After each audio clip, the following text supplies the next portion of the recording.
Ce duo de malfaiteurs en images qui se font passer pour des clientes se sont introduits ce jeudi 13 juillet 2023 dans cette boutique d'habillement située à Petit Simbaya, non loin du stade de Nongo, pour commettre le sale boulot. Comme vous pouvez le constater sur ces images, ce vol se produit en plein jour et cela semble irréel, mais à vrai dire, ces filles-là sont professionnelles.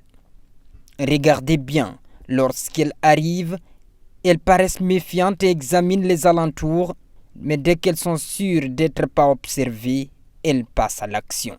Pendant que la vendeuse s'attelle à montrer son gamme de produits disponibles, les deux filles parcourent les rayons.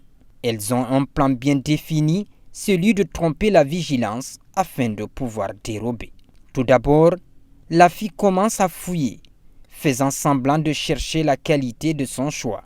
Lorsqu'elle a senti que sa complice était parvenue à occuper la vendeuse avec des questions de l'autre côté de la boutique, elle passe à l'action. Regardez bien. Elle prend un rouleau de basin qu'elle enfile entre ses jambes.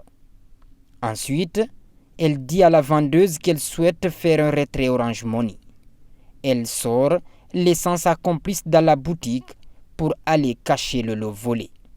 Elle revient à nouveau pour continuer sa mission pendant que la seconde, quant à elle, continue à faire des va-et-vient dans la boutique sous prétexte de n'avoir pas encore trouvé son choix. De l'autre côté, la voleuse continue à fouiller.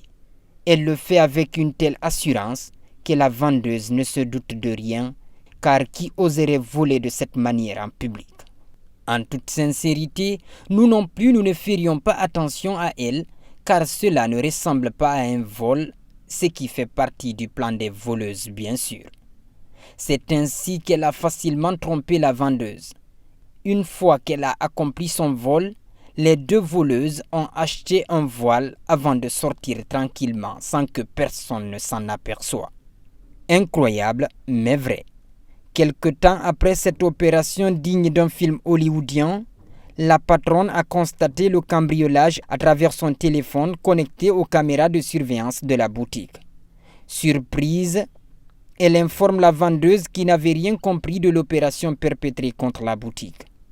Le lendemain, une des voleuses a rappelé la vendeuse au téléphone à travers le numéro de la boutique pour l'informer qu'elle a aimé la gamme de produits trouvés sur place et qu'elle souhaiterait repasser le lendemain pour faire d'autres achats. Comme si de rien n'était, la vendeuse n'a pas paniqué.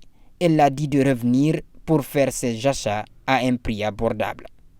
Comme convenu au téléphone, le lendemain, les voleuses reviennent cette fois-ci au nombre de 3 pour vider la boutique. Mais avant leur arrivée, un dispositif de sécurité était déjà mis en place pour les arrêter.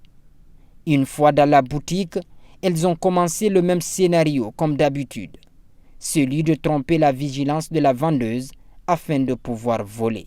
La vendeuse a fait semblant de ne rien voir de ce qu'elle manigance. Alors elle passe à l'action. Elle prend un lot de basin qu'elle enfile à nouveau entre ses jambes.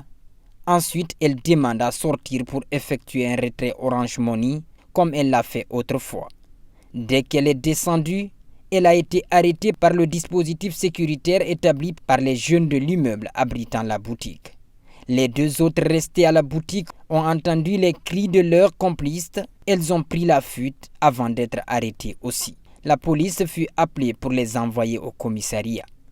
Cette manière de voler est devenue récurrente dans la capitale, ce malgré la présence des caméras de surveillance installées dans les boutiques et magasins. Les voleurs passent tout de même à l'action, comme s'ils étaient protégés par des choses mystiques. Un proverbe africain nous dit que le voleur a 99 jours et la victime a un seul. Elles ont sciemment fait, mais cette fois-ci, Dieu était du côté de la victime.